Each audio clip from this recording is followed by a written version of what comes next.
respect your life decisions for this moment, but I got to give you my spiel first. So hi, welcome to the Bella Vista Library. If you haven't been in before, we're happy to have you here. For the summer, we're doing programs like this every Monday night, and I was just telling those folks over there, next week is going to be, okay, so our whole theme is space. You've noticed the spaceships and the stars. Last week we had meteorites, week before we did the Apollo landing. I started to get thin on ideas, and I thought, moonshine, that's spacey. That's spacey.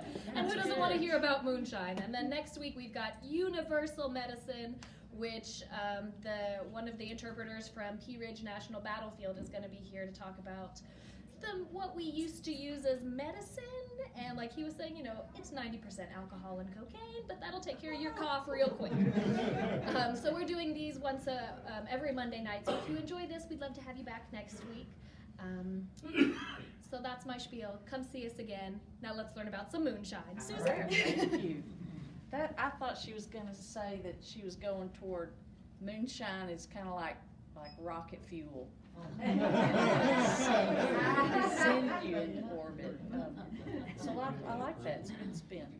And I can also vouch for the frontier or the pioneer medicines in the Ozarks having a lot of morphine for sure, alcohol and morphine. And pioneer, maybe I'm talking post-Civil War. We've got a lot of records in our museum collection from a little town called Pettigrew, which ties in with my talk because the fellows I talked to all lived around Pettigrew, South Madison County.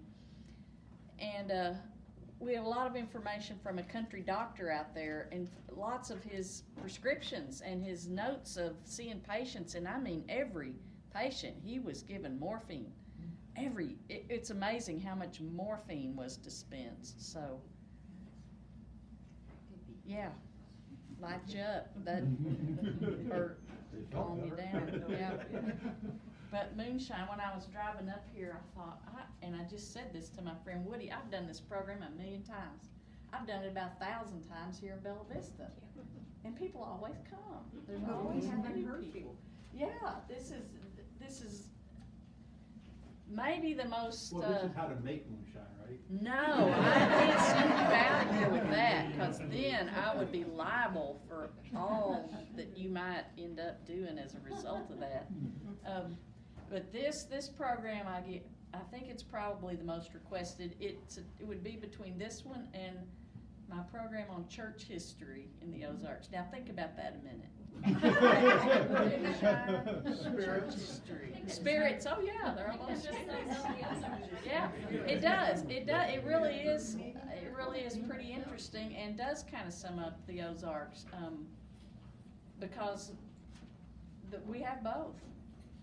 Like any society, you have your moonshiners and you have your people of faith, and sometimes they cross together.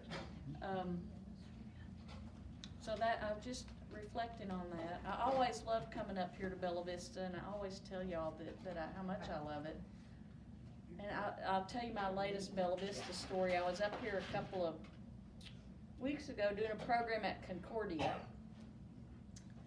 and I was coming down off that hill, and there was this car sitting at the intersection coming out of Concordia, and the car was just stopped there in the road, and I thought, well, is that some young person texting or something? So I go around them.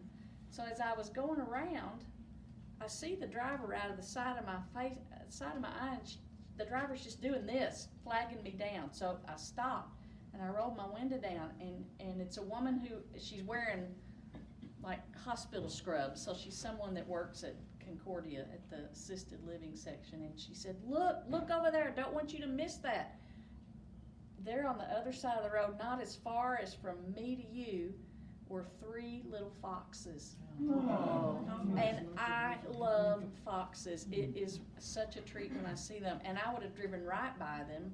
So I just stopped my car and I sat there with her. We had the road blocked and watching these little foxes that were, and she said, oh, we know this fox family. They got in under the building last winter and had babies, and we had to move them. And I guess this is where they've kind of taken up residence, but they were just sitting there watching the world go by, and it was just delightful. So thank you, Bella Vista, for creating a little keeping a little habitat for that fox family, because you know, our habitat's really disappearing in a hurry.